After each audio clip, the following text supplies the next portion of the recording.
ইমাম আহমদ ইবনে হাম্বল একটা হাদিস সংগ্রহ করার জন্য তিনি বেরিয়ে গেলেন। বসরার দিকে যাচ্ছে। লম্বা পথ অতিক্রম করার পর তিনি সিদ্ধান্ত নিলেন যে রাত্র হয়ে গেছে, থাকার জন্য আল্লাহর ঘরে আশ্রয় নেওয়া দরকার। মসজিদে ঢুকলেন, গাট্টি রাইখা নামাজ আদায় করলেন। মসজিদের খাদেমকে বললেন, আজকের রাত্রটা কি মসজিদে থাকা যাবে? খাদেম স্পষ্ট জানায় দিলেন, না, থাকা যাবে না, কারণ থাকা নিষেধ। কারণ খাদেম তো জানে না যে ইনি হলেন এজিগর শ্রেষ্ঠ আলেম ইলমুদ্দাহার ইমাম আহমদ ইবনে হাম্বল। যে যারে চিনে সে তারে মানে, যে যারে চিনে না সে তারে মানতে চায় না, মানতে চায় না। গাট্টি লইয়া বের হয়ে গেছে। ইশারের নামাজ আর এক মসজিদে পড়লো। নামাজের পরে খাদেমকে বলল, একটু থাকার জন্য বারান্দাটা খুলে দাও। খাদেম বলল, হবে না, কমিটি বলেছে রাত্রিবেলা এখানে কাউকে থাকতে দেওয়া হবে না। খাদেম যদি জানতো ইনি হলেন শ্রেষ্ঠ আলেম, মসজিদে রাখতেন না, মাথায় করে বাড়ি নিয়ে যেতেন। কিন্তু খাদেম তো চিনে না। আগের যুগের আল্লাহওয়ালাদের ভিতরে কোনো ভাবসাব ছিল না, তারা সাদাসিধা চলতো, মানুষ তাদেরকে খুঁজা বের করত। ইমাম আহমদ ইবনে হাম্বল সিদ্ধান্ত নিলেন যে হয়তো আমার জন্য থাকা উপযোগী না মসজিদ। মসজিদ থেকে বেরিয়ে গেলেন, হাঁটতে হাঁটতে অনেক দূরে চলে গেলেন। প্রচন্ড কুয়াশা, ঠান্ডার ভিতরে কিছুই দেখা যায় না। কিছু দূর যাওয়ার পরে তাকায় দেখতে আছে চুলার আগুন উপরের দিকে উঠতেছে। বুঝতে আর বাকি নাই, এখানে চুলা জ্বলতেছে, চুলার উপরে তাওয়া দেওয়া, এক যুবক দাঁড়ায় দাঁড়ায় রুটি ভাজতেছে।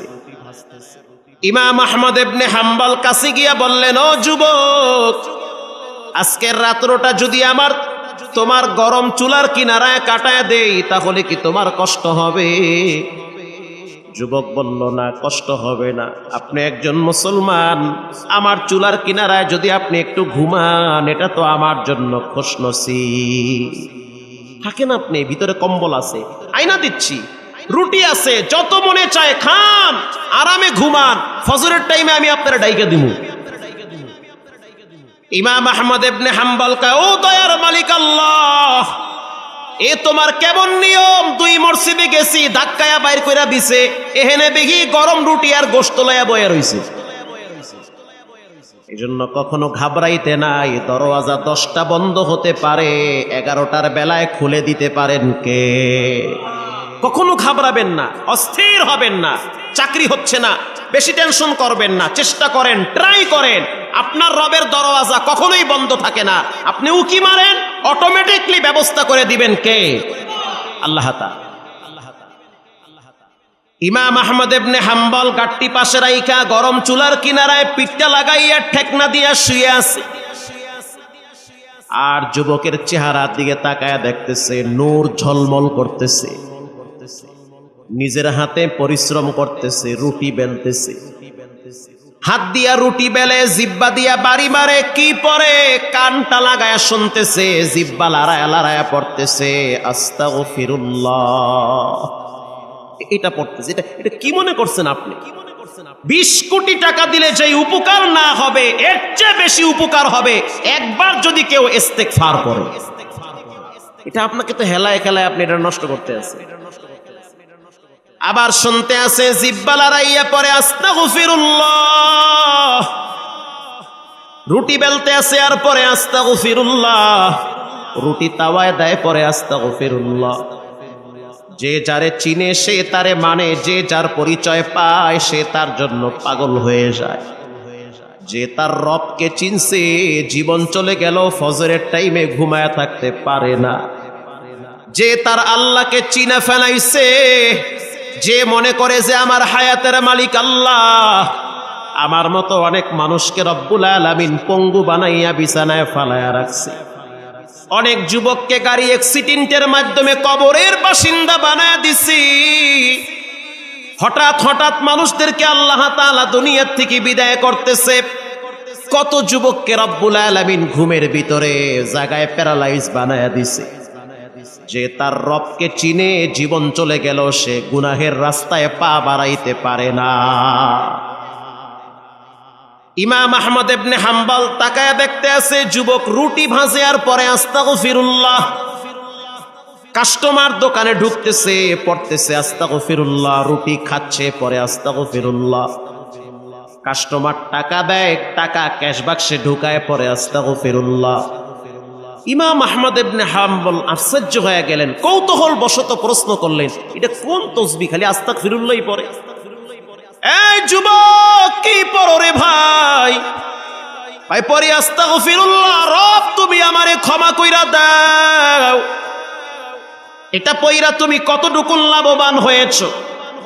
যুবক বলতে আছে, মুরব্বি শুনে নেন, আল্লাহ রাব্বুল আলামিন এই ইস্তিগফারের বরকতে আমার প্রত্যেকটা দোয়া কবুল করে নিয়েছে। আরো আস্তে বাইতে গিয়ে কল সুবহানাল্লাহ। আপনি কি মনে করছেন সব দোয়া কবুল? আল্লাহ আমাকে মুস্তাজাবুদ দাওয়া বানায়া দিছে। মুস্তাজাবুদ দাওয়া তাকে বলা হয় যার প্রতিটা দোয়া কবুল করেন কে? সব দোয়া কবুল। ইমাম আহমদ ইবনে হাম্বল গরমের শীতের দিন অস্থির হয়ে গেছে, বলে কি সব দোয়া কবুল? কিন্তু আফসোস একটা দোয়া এখনো কবুল হয় নাই। কি সেই দোয়া? বলে আমার আব্বার মুখে শুনছি, যুগের শ্রেষ্ঠ আলেম ইমাম আহমদ ইবনে হাম্বল। আমার মনটা চায় যদি একবার তার সাথে সাক্ষাৎ করতে পারতাম, আমার দিলটা ঠান্ডা হয়ে যেত। আমি আমার রসুলকে দেখি নাই, হযরত আবু বকরকে দেখি নাই, ওমরকে দেখি নাই, উসমানকে দেখি নাই, দামি দামি কোন সাহাবীকে দেখি নাই, তাবিনকেও দেখি নাই। তবে আব্বার মুখে শুনছি যুগের শ্রেষ্ঠ আলেম ইমাম আহমদ ইবনে হাম্বল নাকি শ্রেষ্ঠ আলেম, শ্রেষ্ঠ বুজুর্গ। যদি একবার তারে পাইতাম, হাতের সাথে হাতটা লাগাইয়া মুসাফা করতাম। ইমাম আহমদ ইবনে হাম্বল নিজেকে আর সামাল দিতে পারে নাই, চোখের পানি ছেড়ে দিয়া বলে, বাবা এই দোয়াটাও রব কবুল করেছে, তাকে খুঁজতে হবে না, তিনি তোমার চুলার কিনারায় দাঁড়িয়ে আছে। এজন্য রাসূলুল্লাহ বলেছেন, ইস্তিগফার বেশি বেশি পড়ো। ইস্তিগফার পড়লে ক্ষমার দরওয়াজা খুলে দিবেন কে? জীবনে অনেক অপরাধ করেছি, এজন্য বেশি বেশি ইস্তিগফার করি। রাসূলুল্লাহর প্রিয় সাহাবীর নাম হলো আবু হুরায়রা। প্রিয় সাহাবী আবু হুরায়রা মাগরিবের নামাজের পরে মসজিদ থেকে বেরিয়ে গেলেন, তানবীহুল গাফিলিন আসছে, মসজিদ থেকে বাইরে গেছে। কিছু দূর যাওয়ার পর একজন মহিলা ডাক দিছে, ও আবু হুরায়রা একটু দাঁড়াও, তোমার সাথে একটু কথা আছে, কথা বলতে চাই। আবু হুরায়রা বলল, তুমি মহিলা মানুষ, আমার কাছে আসবা না, কারণ তোমার আমার মাঝখানে তৃতীয় আরেক ব্যক্তি থাকবে, ইবলিস শয়তান। একটু ফাঁকে থাইকে বলো কি সমস্যা? খেজুর গাছের আড়ালে মহিলা দাঁড়ায় বলতে আছে, আবু হুরায়রা জীবনে এমন একটা অপরাধ করছি, কেউ দেখে নাই, কেউ জানেও না, ছেলে মেয়েরাও দেখে নাই, ঘরের মা বাবারাও বুঝতে পারে নাই যে আমি এমন একটা পাপ করছি। ঘরে গেলে সবাই মনে করে আমার চেয়ে ভালো মহিলা দুনিয়াতে নাই। বাসায় যাওয়ার পর আমার আপনজনরা মনে করে আমার চেয়ে সুন্দর মানুষ দুনিয়াতে নাই, কারণ আমার চরিত্র অনেক সুন্দর ছিল। কিন্তু গোপনে শয়তানের ধোকায় একটা পাপ কইরা ফেলাইছি, যেই পাপের কারণে রাত্রিবেলা আমি ঘুমাইতে পারি না। বাতি নিভায়া দিলে মনে হয় কবরে শুয়ে আছি, না জানি কি হয়ে যায়। পানি পান করতে গেলে মনে হয় পানি আমারে কয় তুই পাপী, পানি পান করিস না। খাবার খাইতে গেলে মনে হয় খাবার আমারে ধিক্কার দেয়, তুই পাপী, খাবার খাইস না। লোকমা মুখে দিতে লজ্জা হয়, পানি পান করতেও লজ্জা হয়। আমি এখন কোথায় যাব, কার কাছে যাব, কষ্টের কথা আমি কার কাছে বলি, পাপ তো কইরা ফেলাইছি। আবু হুরায়রা বলতে আছে, কি এমন পাপ করলা? মহিলা বলতে আছে, জঘন্যতম অপরাধ করছি, কারো কাছে বলতেও পারি না, সহ্য করতে পারি না, নীরবে একা একা জ্বলে পুড়ে শেষ হয়ে যায়। আবু হুরায়রা রাদিয়াল্লাহু তাআলা আনহু বলতে আছে, ও নারী, সেই পাপের কথা বলো, কি পাপ করলা? তখন ওই মহিলা বলতে আছে, আমি এক রাখালের সাথে গোপনে জেনা করছি। জেনা করার পর আমার পেটে একটা বাচ্চা আসছে। এই বাচ্চাটা দুনিয়াতে আসার পর আমি নিজের হাতে গলা টিপে হত্যা করছি। হত্যা করার পরে পাহাড়ের পাদদেশে পাথর দিয়া চাপায়া রাখছি। কেউ দেখে নাই আবু হুরায়রা, কারো নজর ওই দিকে পড়ে নাই। আলাম ইয়ালাম বিআন্নাল্লাহা ইয়ারা, যেটা কেউ দেখে না সেটা একজন দেখেন, তিনি হলেন কে? এখন আমি করব কি? আমি তো মহাবিপদে পড়ে গেছি। আমার পাপ তো বাপেরও ছাড়ে না, পাপ আমারে শেষ করে ফেলাই না, আমারে ছাড়বে না পাপে। পাপের চরিত্র মানুষকে নীরবে জ্বালায় পুরায় শেষ করে দেয়। পাপী ব্যক্তির চোখের পানি মানুষ দেখে না, কিন্তু চোখের অশ্রু দিয়া রাত্রিবেলা জায়নামাজ ভিজায়।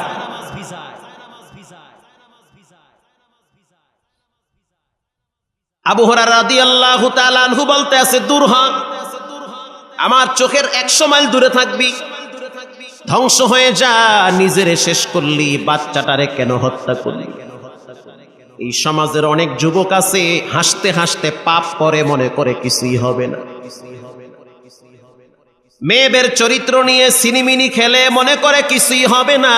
সাবধান, তুমি একা না, তোমার তো ফ্যামিলি আছে, তোমার বোন আছে, তোমার মা আছে। তুমি বড় হইলে বিবাহ করবে, সেখানেও তো বাচ্চা কাচ্চা হবে। তুমি আর একটা মেয়েকে নিয়ে যেভাবে নাটক করতে আসো, ওয়েটিং এ থাকো, এর চেয়ে ভয়াবহ তোমার ফ্যামিলিতে হতে পারে। সাবধান, খুব সাবধান। আবু হুরায়রা ধমক দিয়ে মহিলাটার তাড়ায়া দিছে। মহিলা ভয়েতে কানতে কানতে চোখের আড়াল হয়ে গেছে। আবু হুরায়রার বোধোদয় হয়েছে যে আমি কি বললাম। আল্লাহর নবী তো এখনো জীবিত আছে, আল্লাহর নবীর কাছে মহিলাটাকে না পাঠাইয়া আমি কেন ফতোয়া দিলাম?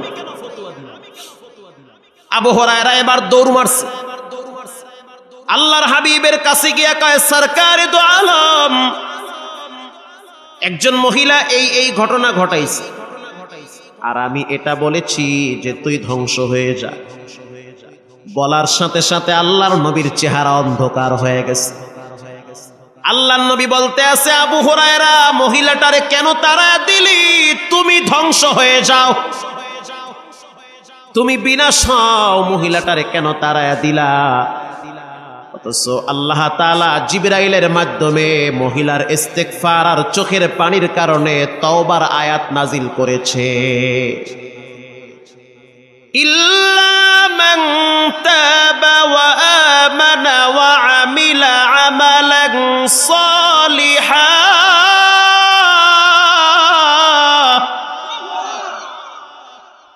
আল্লাহর হাবিব বললেন, ও আবু হুরায়রা, একটু আগে হযরত জিবরাইল আমার কাছে জানায় দিয়ে গেছে, কেউ যদি নারী হয় পুরুষ হয়, চাই পুরুষ হোক চাই নারী হোক, ইল্লা মান তাবা ওয়া আমানা ওয়া আমিলা আমালান সালিহা, গুনাহ করার পরে যদি সে তওবা করে, আবার গুনাহ করে, আবার তওবা করে, যদি সে তওবা করে, আল্লাহ পাক বলেন, নবী আপনি জানায় দেন তার গুনাহটারে ডিলিট কইরা গুনার জায়গায় নেকি আমি উঁচা করে দিব।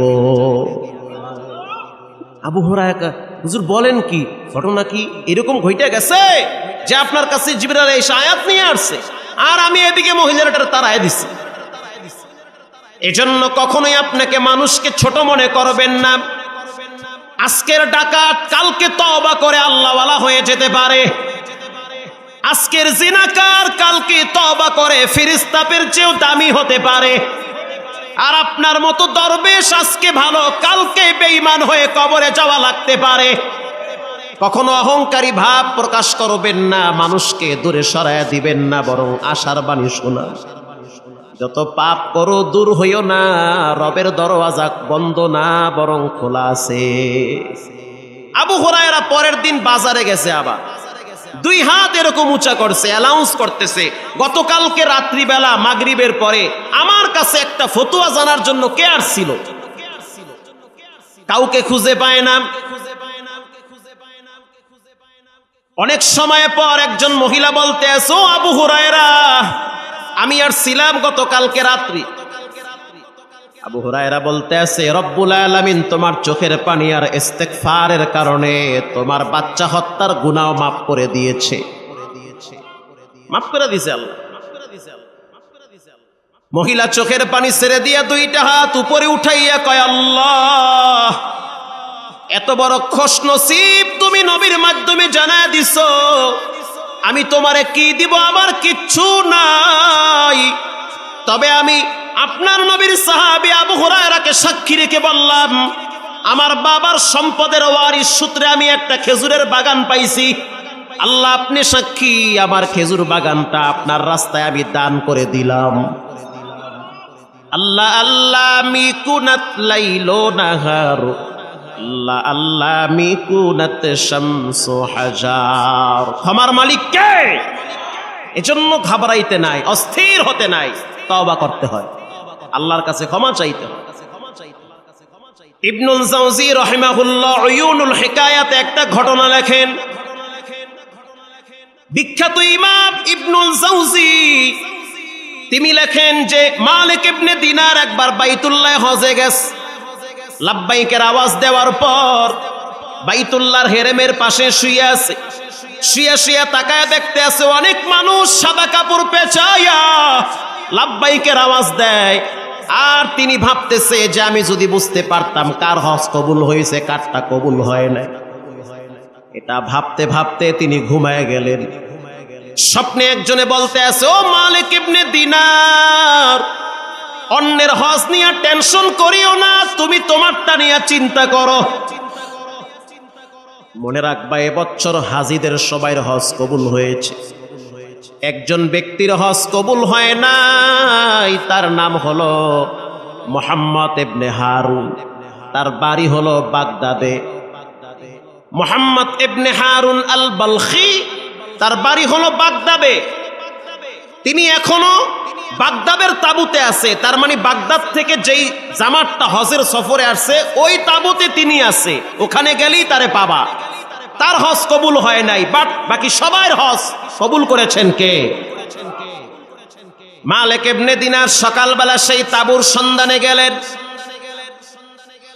সেই তাঁবুর সন্ধানে যাওয়ার পর গিয়া সকলকে প্রশ্ন করলেন যে এখানে মুহাম্মদ ইবনে হারুন নামে কোনো ব্যক্তি আসেনি।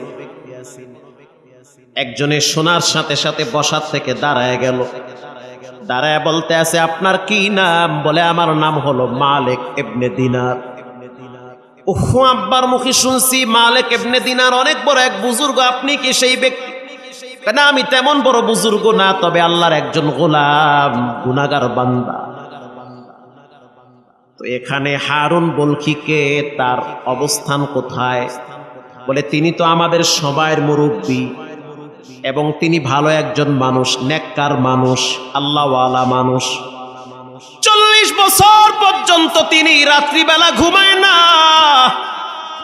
40 বছর পর্যন্ত রাত্রিবেলা তাহাজ্জুদে কাটায় দেয়। তার পাগুলা ফুলে মোটা হয়ে গেছে। দিনের বেলায় রোজা রাখে, রাত্রিবেলা তাহাজ্জুদে কাটায়া দেয়। আল্লাহু আকবার। কও কি? হ্যাঁ, সত্য কথা এটা। আরে ভাই, স্বাধীনতার যুদ্ধের সময় এদেশে স্বাধীন করার জন্য যারা রক্ত দিয়েছে, জীবন দিয়েছে, নিঃসন্দেহে এর চেয়ে ভালো কাজ আর কি হতে পারে? স্বাধীনতার যুদ্ধের সময় এক মুক্তিযোদ্ধা সন্তান ঘর থেকে বেরিয়ে যাওয়ার সময় মাকে বলেছিল, মা আমাকে একটু ভাত দাও। মা তখন চুলার দিকে তাকায় দেখতে আছে ভাত এখনো হয় নাই, আলু সিদ্ধ করতেছে। বাবা একটু অপেক্ষায় থাক, ভাত হয়ে গেলে তোরে খাওয়াবো। ইতিমধ্যেই আওয়াজ পাইল যে হানাদার বাহিনীরা আক্রমণ করতে আছে পশ্চিম ক্যাম্পে। এই যুবক সন্তান 2 রাকাত নামাজ পড়ে বন্দুকটা ঘাড়ে নিয়ে ঝাঁপিয়ে পড়েছে। এবেশ স্বাধীন হওয়ার পিছনে ওলামায়ে কেরামের রক্ত, টুপিওয়ালা দাড়িওয়ালা নামাজিওয়ালাদের রক্ত ব্যয় হয়েছে। এবেশ কোনো নাস্তিক মোরতাদ স্বাধীন করে নাই। ব্রিটিশ খেদাও আন্দোলনে ওলামায়ে কেরামের রক্ত এই জমিনে ঝরেছে। এই জমিনের 1 ইঞ্চি মাটি কোনো দাদা বাবুদেরকে ছেড়ে দেওয়া হবে না।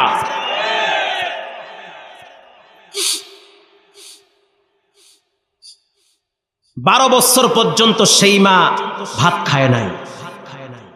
আমার সন্তান বলেছে, যে আমি ভাত খাবো, কিন্তু সে খেতে পারে নাই, যুদ্ধে ঝাঁপিয়ে পড়েছে। ভাত হওয়ার পরে মা বসে আছে ভাত নিয়ে, সন্তান যুদ্ধের ময়দানে শহীদ হয়ে গেছে। ওই মা 12 বছর পর্যন্ত ভাত খায় নাই, অন্য কিছু খেয়েছে, ভাত খায় নাই। তো এটা অন্তরের ব্যাপার, এটা মানুষকে বোঝানো যায় না, নিজে নিজে বুঝতে হয়, এটা বোঝানো যায় না। মালিক ইবনে দিনার বলতে আছে, তোমাদের সেই আল্লাহর ওলি কোথায়, যে রাত্রিবেলা 40 বছর তাহাজ্জুদ পড়ে, দিনের বেলায় রোজা রাখে, কই সেই বুজুর্গ? সে তো এখন এখানে নাই। জাবালে রহমত পাহাড়ে গিয়া দেখেন ওখানে দাঁড়ায় দাঁড়ায় কাঁদতেছে।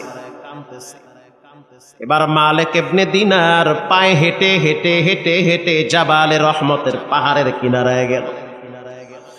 জাবালে আবু খুবাইস একেবারে হেরেমের কাছে, যেই পাহাড়ে দাঁড়াইয়া ইব্রাহিম পয়গম্বর কানে আঙ্গুল দিয়া সারা পৃথিবীর মুসলমানদেরকে আযামের মাধ্যমে দাওয়াত দিয়েছে, সেই জাবালে আবু কুবাইসে দাঁড়িয়ে আছে। গিয়া দেখবেন যে সে বাইতুল্লাহর দিকে তাকায় তাকায় কাঁদতেছে।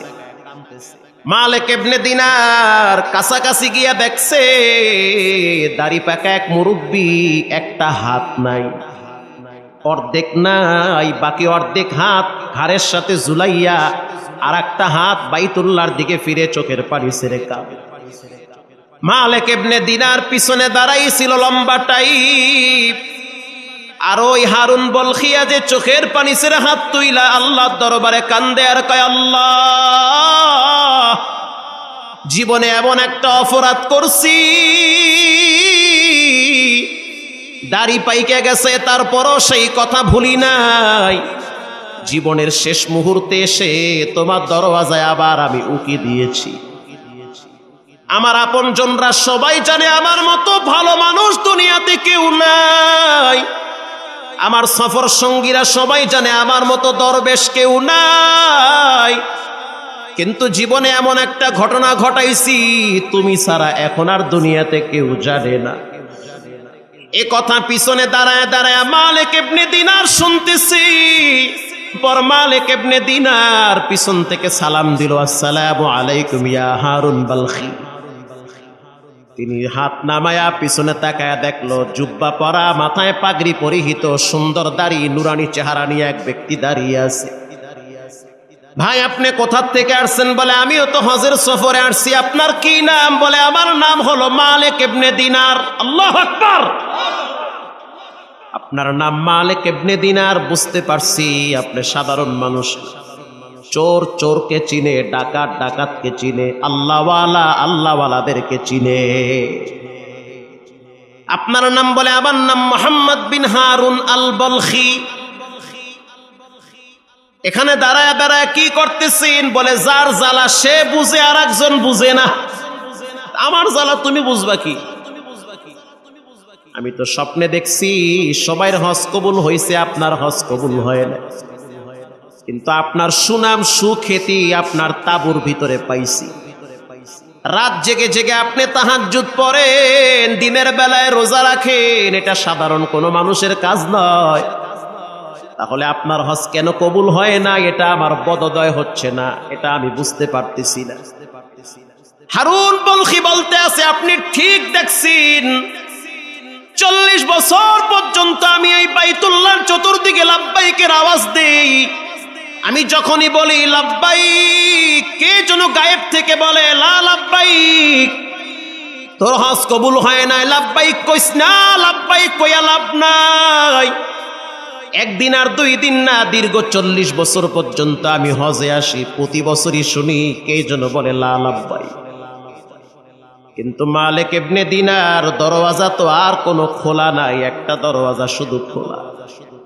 আল্লাহর দরওয়াজা ছাইরা আমি কার দরওয়াজায় যায় হাত বাড়াইব? আমি নিরুপায় হইয়া রবে দরওয়াজায় বারবার আসি, কারণ কোন দরওয়াজা আমার জন্য খোলা নাই। যার জ্বালা সে বুঝে, যার কষ্ট সে বুঝে, আর একজন বুঝে না। ফিলিস্তিনিদের মুসলমানদের উপরে কি পরিমাণ জুলুম হয়, নির্যাতন হয়, তুমি আমি দেশে থাইকা সেটা মোটেও বুঝবো না। তাদের জন্য দিল থেকে দোয়া করা। মালিক ইবনে দিনার বলতে আছে, কি সমস্যা আপনি একটু বলেন, জীবনে কি এমন ঘটেছে? বলে আমার মা আমার নাম রাখছে হারুন। কেন রাখছে সেটাও শুনেন, কারণ পয়গম্বর মুসা আলাইহিস সালামের ভাইয়ের নাম হলো হারুন। আমার মা বড় শখ কইরা আমার নাম রাখছে হারুন। কিন্তু আমি যৌবনকালে প্রচন্ড বদ মেজাজি ছিলাম, খারাপ বন্ধু বান্ধবের পাল্লায় পরে আমি মদ পান করতাম, নেশাখোর সন্তান। আমি সব কিছু ভুলে গিয়েছি, আমার মানসিক বিপর্যয় ঘটেছি, মস্তিষ্ক বিকৃত হয়ে গেছে। আমি রাত্রিবেলা মদ পান করে করে ঘরে যাই। আমার স্ত্রী ভালো মানুষ, তিনি এটা সহ্য করে। ঘটনাক্রমে শাবান মাসের 30 শাবান, পরের দিন প্রথম রোজা। কথা কি বুঝতেছেন? আগামীকাল প্রথম রোজা, আজকে শাবানের শেষ রাত। এই রাত্রিবেলা সারা পৃথিবীর মুসলমানরা সেহরি খাইয়া আগামীকাল রোজা রাখবে, এরকম একটা রাত্রে। ও মালিক ইবনে দিনার, আমি মদ পান করে করে মাতাল হয়ে ঘরে ঢুকছি। আমার মা বারান্দায় বসে বসে মাথাটা নোয়াইয়া চোখের পানি ছেড়ে কাঁদতেছিল আর বলতেছে, আল্লাহ এমন একটা সন্তান দিয়েছ যে শাবান মাসের শেষ রাত্রেও মদ খাইয়া ঘরে আসে। যখন আমি ঘরে ঢুকছি তখন আমার মা আমাকে ধমক দিয়ে বলল, এটা কোন ধরনের স্বভাব? মুমিনদের কলিজার ভিতরে আনন্দের জোয়ার মৌসুম, নেকির মৌসুম, রমজান মাস আগামী কাল থেকে শুরু, আর তুমি এখন মদ পান কইরা ঘরে ঢুকতেছ। এরকম কুলাঙ্গার সন্তান যেন কোনো মার জন্ম না দেয়। নিজের মা বলতেছে। হুজুর বলার সাথে সাথে আমার মেজাজটা আরো গরম হয়ে গেছে। আমি আমার মাকে হাত উঁচা করে শক্ত করে একটা চল লাগায় দিছি। এমন জোরে থাপ্পড় আমার মাকে দিছি, রাগ মানুষকে ধ্বংস করে দেয়, রাগ মানুষকে ধ্বংসের দ্বার প্রান্তে পৌঁছায় দেয়। প্রচন্ড রাগী মানুষকে কখনো কখনো জাহান্নামে পৌঁছায় দেয়। আমি রাগের কারণে সহ্য করতে পারি নাই, মাকে থাপ্পড় দিয়েছি। মা মাথায় ভিমরি খেয়ে যখন মাটিতে পড়ে গেল, তখন আমার বোধোদয় হয় নাই, আমি সুস্থ তখনও হই নাই। আমি ঘরে ঢুকতেছি। ইন দি মিন টাইমে আমার মা বলতে আছে, অসভ্য সন্তান, আল্লাহ যেন তোর মতো কোন সন্তানকে কোনো মায়ের পেটে না দেয়।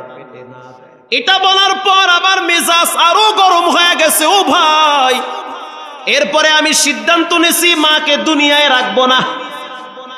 আমি আমার বাড়ির সামনে একটা বিশাল বড় চুলা ছিল, ওই চুলার ভিতরে আমার স্ত্রী প্রতিদিন কম বেশি গম সিদ্ধ করত। চুলাটা গরম থাকতো, দাউ দাউ করে আগুন জ্বলতো। ওরে মালিক ইবনে দিনার, আমি আমার মাকে আনজা করে কোলে নিয়ে আসি, গরম চুলার ভিতরে ছেড়ে দিয়েছি। আল্লাহু আকবার! গরম চুলার ভিতরে ছাইরা দিছি, কারণ তখন আমি স্বাভাবিক ছিলাম না, আমার মস্তিষ্ক বিকৃত হয়ে গেছে। আমার বুড়ি মায়েরে আমি গরম চুলায় ছাইরা দিছি। আমার স্ত্রী ভয়েতে কাছে আসে না, না জানি আমার স্ত্রীকেও আমি ফালাইয়া দিই। যখন আমি আমার মাকে আগুনে ফালাইয়া দিছি, মা মৃত্যুর আগে আগে শাহাদাত আঙ্গুল উঁচা করেছিল আর বলেছিল, আল্লাহ এই বিচার আমি দুনিয়ায় চাই না, এই বিচার আমি তোমার কাছে চাই। এটা বলে মা কালেমায়ে শাহাদাত পড়ে পড়ে দুনিয়ার শেষ নিঃশ্বাস ত্যাগ করেছে। আমার স্ত্রী আমারে ধাক্কা মাইরা একটা ঘরের ভিতরে ঢুকাইয়া দিছি। ঘরের ভিতরে ঢুকাইয়া পিছন থেকে খিল লাগাইয়া দিছে। সেহরি খাওয়ার পরে আমার স্ত্রী বারান্দায় বসে বসে টুকরে কেঁদে উঠেছে। আশেপাশের মহিলারা আমার মায়ের এই মরা দৃশ্য দেখে মনে হচ্ছে একটা রুটি তাওয়ায় দিলে যেমন পুড়ে যায়, ওরকম পুড়ে লাশ হয়ে পড়ে আছে। আশেপাশের মানুষগুলা সবাই আইসা ধিক্কার দিতেছে, এমন সন্তান যেন আল্লাহ কাউকে না দেয়। আমি তখন স্বাভাবিক হয়েছি, তখন আমার নেশা কেটে গিয়েছে। দরওয়াজায় নক করতেছি আর বলতেছি, বিবি আমার তাড়াতাড়ি দরওয়াজাটা খুলে দাও, আমি আমার মাকে দেখতে চাই। মাকে তো আমি দেখতেছি না। স্ত্রী তখন বলল, স্বামী আমার, আমি একজন বাবার সন্তান, তুমি একজন বাবার সন্তান। পৃথিবীর ভিতরে মায়ের চেয়ে কষ্ট কোনো বাবায় করতে পারে না। দীর্ঘ সময় তোমার মা তোমাকে পেটে ধারণ করেছে। তোমার মায়ের পেটে তুমি পা দিয়া লাথি মারছো, হাত দিয়া ঘুষা মারছো সন্তান। তোমার মায়ের পেটের ভিতরে রব্বুল আলামিন তোমার মায়ের রক্ত তোমারে খাওয়াইয়া বাঁচায় রাখছি। দুনিয়াতে আসার পরে কই তোমার শ্বশুর শাশুড়ি, কই তোমার বউ? তোমার মা নিজের হাতে তোমার পায়খানা প্রস্রাব পরিষ্কার করেছে। মেথুরনির মতো একদিন আর 2 দিন না, প্রায় 6 বছর পর্যন্ত গু সাফ করেছে। বাসায় গিয়ে এখনো যখন দেখি বাচ্চাদেরকে নিয়ে খাইতে বসলে, বাচ্চা পায়খানা করে দিলে আমি তো নাকে রুমাল দিয়ে আর এক রুমে চলে যাই। কিন্তু বাচ্চার মা নাকে রুমাল দেয় না, বরং মুসকে হেসে দিয়ে বাচ্চার কপালে চুমা দিয়ে বলে, পায়খানা করার টাইম পাইলি না, খাওয়ার সময় কে দিবি? এটা স্ত্রী বলে বাচ্চাটারে বাথরুমে নিয়ে যায়। এরপরে পরিষ্কার করার পর বাচ্চার শরীরে পানি লেগে থাকে, মায়ের আঁচল দিয়া বাচ্চার পানিটা পরিষ্কার করে। একেই বলে মা। আল্লাহু আকবার। একে বলে মা। আল্লাহ কয়, পৃথিবীর মানুষ যদি শর্টকাটে জান্নাতে যেতে চাও, কালাহুমা জান্নাতুকা ওয়া নারুকা, তোমার মা বাবা জান্নাত, তোমার মা বাবা জাহান্নাম। যত বড় মাওলানা হও, যত বড় বক্তা হও, কাজ হবে না যদি মায়ের সাথে সম্পর্ক খারাপ থাকে। মালিক ইবনে দিনার বলে, এরপরে কি হয়েছে? ওরে হারুন, বলো, আমার তো হাতের পায়ের পশম দাঁড়ায় গেছে তোমার কথা শুনে। আমার স্ত্রী যখন দরওয়াজা খুলে দিল, আমি চুলার কিনারায় তাকায় দেখতেছি আমার মা শুকনা কাঠের মতো পড়ে আছে। একেবারে বুঝাই যায় না যে আমার মা কঙ্কাল হয়ে কয়লা হয়ে আছে আমার মা। তখন আমি নিজেকে ধিক্কার দিতেছি, এত জঘন্য কাজ তুই কেমনে করলি? যেই মহিলাটার পেটে এত কষ্ট দিলি, যেই মহিলাটার ঘাড়ে ভর দিয়া বড় হইলি, যেই মহিলাটা তোরে না খাওয়াইয়া নিজে খায় নাই, যেই মহিলাটা শীতের দিন প্রস্রাব কইরা তুই দিলে, ওই মহিলাটা প্রস্রাবকৃত বিছানায় শুইয়া তোমার বুকের উপরে ঘুম পাড়াইতো। কিভাবে এত বড় নাফরমানি করলে ওই মহিলাটার সাথে? ওরে মালিক ইবনে দিনার, আমি আর সহ্য করতে পারি নাই। আমার বাড়িতে একটা কুড়াল ছিল, ওই কুড়ালটা আইনা আমি নিজেকে ধিক্কার দিয়ে কুড়ালটা দিয়ে আমার হাতটা কেটে ফেলেছি। হাত নিচে রাইখা কুড়াল দিয়ে আঘাত কইরা হাতটা কাইটা ফেলাইছি। 8000 দিনার ছিল আমার কাছে টাকা, সেটা আমি মুহূর্তে আল্লাহর রাস্তায় দান করছি। রাত্রিবেলা যখন ঘুমাইতে যাই, তখন আমার মায়ের চেহারাটা চোখের সামনে ভাসে।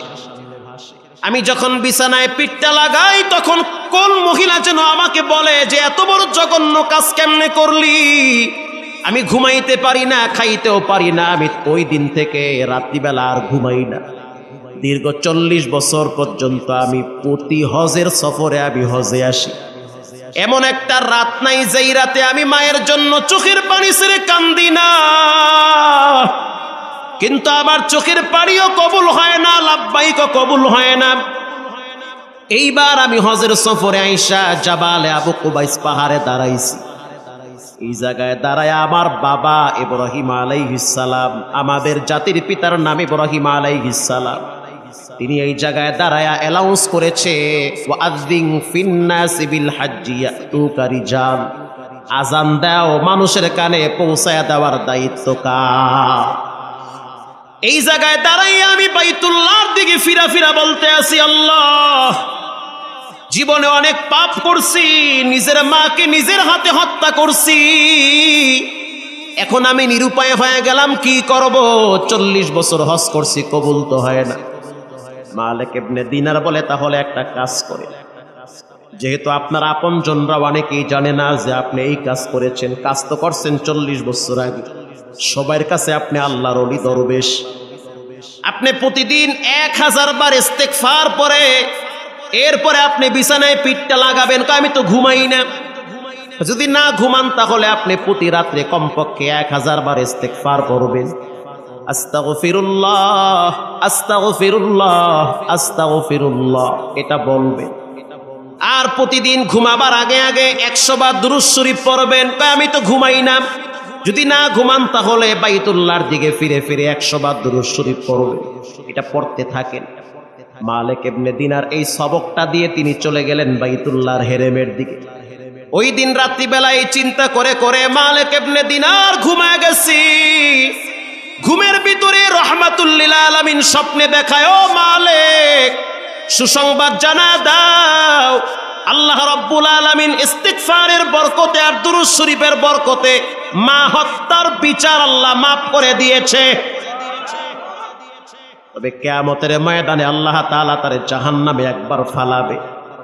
যখন জাহান্নামে ফালাবে তখন মায়ের কলিজার ভিতরে বাচ্চার মহব্বত আল্লাহ দ্বিগুণ বাড়ায়া দিবে। যখন মা তাকায় দেখবে আমার হারুন জাহান্নামের আগুনের ভিতরে পড়ে আছে, তখন মায়ের কলিজার ভিতরে ভালোবাসা উতলে উঠবে। তখন বলবে, আল্লাহ শাস্তি দেওয়া লাগবে না, আমি মা ওরে ক্ষমা করে দিয়েছি। এরে মালিক এটাও তুমি শোনায়া দাও। তাহলে বাজান পাক্কা তওবা করে নেন। চোখের পানি ছাড়া আল্লাহর কাছে কোনো মূল্য নাই। দুনিয়ার আগুন হাতে লাগলে হাত জ্বলে, পায়ে লাগলে পা জ্বলে। জাহান্নামের আগুন যদি একবার শরীরের যে কোনো অঙ্গে লাগে, সারা শরীরটা নয় বরং প্রথম কলিজায় গিয়া হিট করবে। আল্লাহর দরবারে রাত্রিবেলা দরওয়াজা লাগায়া দেন। দরওয়াজা লাগাইয়া দিয়া পাশের রুমে একা একা মুরাকাবার হালতে বসে যান। কিবলামুখী হইয়া চোখ বন্ধ করে তখন মনে মনে ধ্যান করবেন, আমি যদি এখন মারা যাই তো ঘর থেকে আমার লাশটা বের করা হবে, মসজিদ থেকে আজান হয়ে যাবে, অ্যালাউন্স হয়ে যাবে যে আল্লাহর বান্দা দুনিয়ায় নাই, সকাল 10টার সময় জানাজা হবে। আপনজনরা বলবে লাশ তাড়াতাড়ি ঘর থেকে বারান্দায় নামাও। একদল বলবে তাড়াতাড়ি কাপনের কাপন আনতে বাজারে যাও। আপনজনরা বলবে তাড়াতাড়ি পানি গরম কর। আরো একদল বলবে তাড়াতাড়ি মাটি খনন কর। সবাই ব্যস্ত হয়ে যাবে তোমাকে চিরবিদায় দেওয়ার জন্য। এই চিন্তায় ধ্যান অবস্থায় যদি তুমি চোখ বন্ধ করে মোরাকাবা করো আর দিলে দিলে খেয়াল করবা, আল্লাহ এই জমিনে আমার চেয়ে বড় পাপী কেউ নাই। বাচ্চাদের সামনে যখন দাঁড়াই বাচ্চারা মনে করে আমার মতো ভালো আব্বু দুনিয়াতে নাই। আমি আমার স্ত্রীর সামনে যখন দাঁড়াই আমার স্ত্রী মনে করে আমার মতো ভালো স্বামী দুনিয়াতে নাই। আমি আমার আব্বার সামনে যখন দাঁড়াই তখন বাবা মনে করে আমার চেয়ে ভালো সন্তান দুনিয়াতে নাই। কিন্তু আমি তো জানি গোপনে কি পরিমাণ পাপ করছি। পাপ করে করে আমি আমার জীবনটারে শেষ করে ফেলেছি। চোখ বন্ধ করে জিহ্বা লড়াইয়া তখন বলবা, আল্লাহু হাজিরিন আল্লাহু নাজিরিন। আয় আল্লাহ অন্ধকার ঘর, তুমি আর আমি, আমি আর তুমি, আর মাঝখানে কেউ নাই। একটা অন্ধকার কবরের ভিতরে যখন আমার লাশটারে ফালায়া রাখবে, বর্তমান বিজ্ঞানও বলে মানুষকে যখন মাটিতে ফালায়া রাখে তখন ভিতরে কিছু একটা হয়। আল্লাহর নবী বলেন কেউ যদি গুনার ময়লা নিয়ে কবরে যায়, ওই কবরটার দুই পাশের মাটি এমন জোরে চাপ দিবে, মাটির চাপের কারণে হাড্ডি ভেঙ্গে চুরমার হয়ে যাবে। কবরের আযাব থেকে নিজে বাঁচো, নিজের ছেলে মেয়েদেরকে বাঁচাও। ছেলে মেয়েদেরকে প্রতিদিন সকালবেলা কোচিংয়ে পাঠানোর জন্য ব্যস্ত হন। কেমন বাপ আপনি একটা দিন বলেন না জাহান্নাম থেকে বাঁচতে হইলে প্রতিদিন নামাজ আগে পড়তে হবে।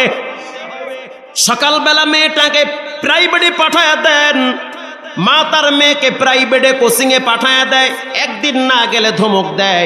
সন্তান যদি প্রাইভেটে কোচিংয়ে না যায়, স্কুলে না যায়, বাবার মেজাজ গরম হয়ে যায়। অথচ বাবার নাকের ডগায় সন্তান রাত জেগে জেগে মোবাইল টিপে জীবন যৌবন নষ্ট করতেছে। মেয়েটা বেপরদায় রাস্তায় চলে, বাপ মা কিচ্ছু বলে না।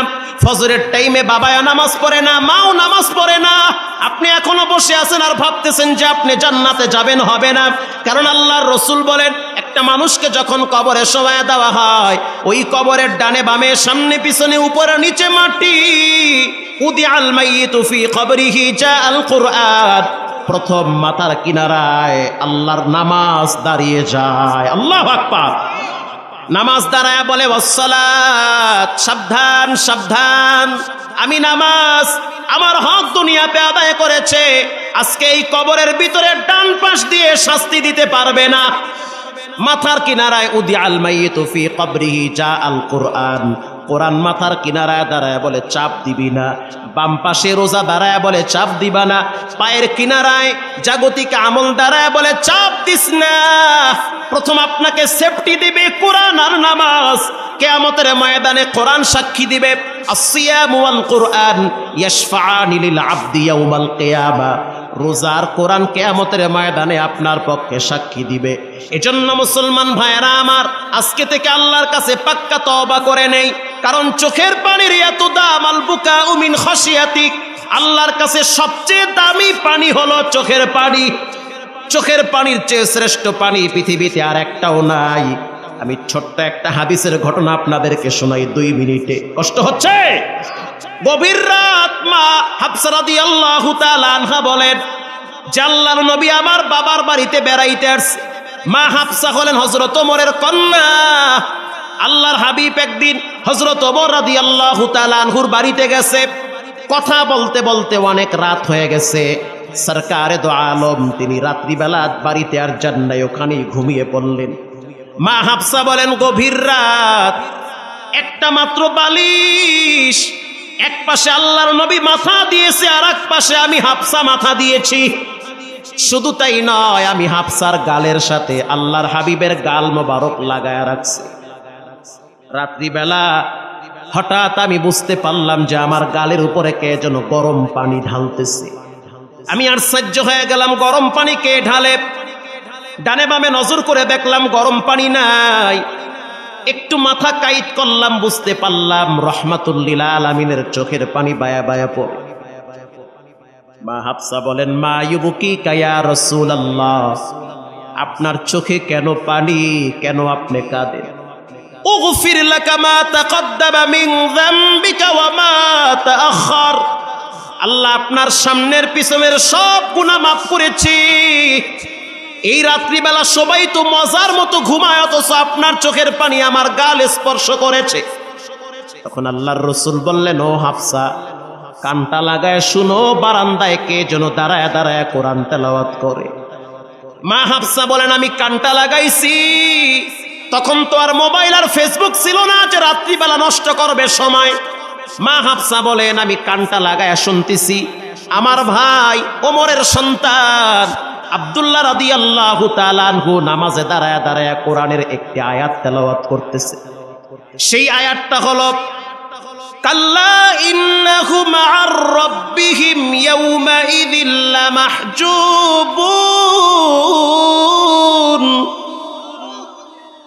কিয়ামতের ময়দানে কখনোই তারা তাদের চোখ দিয়ে রবকে দেখতে পারবে না। আল্লাহর রাসূল বলে হাফসা, কিছু মানুষ কিয়ামতের ময়দানে তার রবকে দেখতে পারবে না। দুনিয়ার ভিতরে চোখ নাপাক বানাইছে, খারাপ দৃশ্য দেখে দেখে চোখের পাওয়ার নষ্ট বানাইছে, অন্তরের কালিমাগুলা জমা করে রাখছে। আল্লাহর নবী বলেন কিয়ামতের ময়দানে কিছু মানুষ তার রবকে দেখতে পারবে না। এটা শোনার পরে আমি রাসূলুল্লাহ অস্থির হয়ে গেলাম। আমার বান্দার, আমার উম্মতেরা, আল্লাহর বান্দারা নামাজ পড়বে, কোরআন পড়বে, জিকির করবে, কিন্তু চোখ দিয়ে খারাপ দৃশ্য দেখার কারণে যদি কিয়ামতের ময়দানে আল্লাহরে দেখতে না পায়, এর চেয়ে কষ্ট আর কিছু হতে পারে না। মা আয়েশা বলেন একদিন রাত্রিবেলা আমি শুনতে পাইতেছি আল্লাহর হাবিব বাচ্চাদের মতো ফুফাইয়া ফুফাইয়া কাঁদতেছি। মা আয়েশা বলেন আমি বাহিরে গেলাম, উযু বানাইলাম, উযু বানানোর পরে আমি হুজরায় ঢুকলাম, আর সাউন্ড নাই। মা আয়েশা বলেন আমি বুঝতে পারলাম নবী সিজদায় পড়ে আছে। এমন সিজদা আমি আয়েশা পায়ে চিমটি কাটছি। পায়ে যখন চিমটি কাটলাম বিশ্ব নবী পা নাড়া দিয়েছে। বুখারীর রওয়ায়াত, মা আয়েশা বলেন জানান্তু হাত্তা কাবদাতার রূহাহু, আমি মনে করেছি রহমাতুল লিল আলামিন সিজদায় বুঝি মারা গেছে।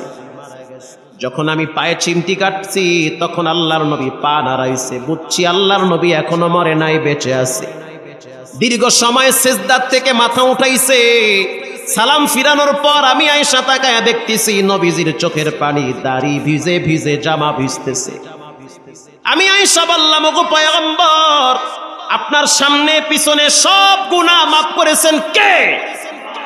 জান্নাতের প্রত্যেকটা গেটে, প্রত্যেকটা দরওয়াজায়, প্রত্যেকটা পাতায়, প্রত্যেকটা ডালে আপনার নাম আল্লাহ পাক লিখে দিয়েছে। এরপরে আপনি কেন কাঁদেন? আপনার কি হয়েছে? আল্লাহর রাসূল বলেন, ফালা কুনু আবদান শাকুরা, আমি কেন আল্লাহর শুকরগুজার বান্দা হব না? এজন্য পায়ে হাত দিয়ে বলি, আজকে থেকে পাক্কা নিয়ত করে নেন, জীবনে গুনাহ করব না, নামাজ ছাড়ব না, হারাম খাবো না, আব্বা আম্মার সাথে বেয়াদবি করব না, মসজিদ মাদ্রাসার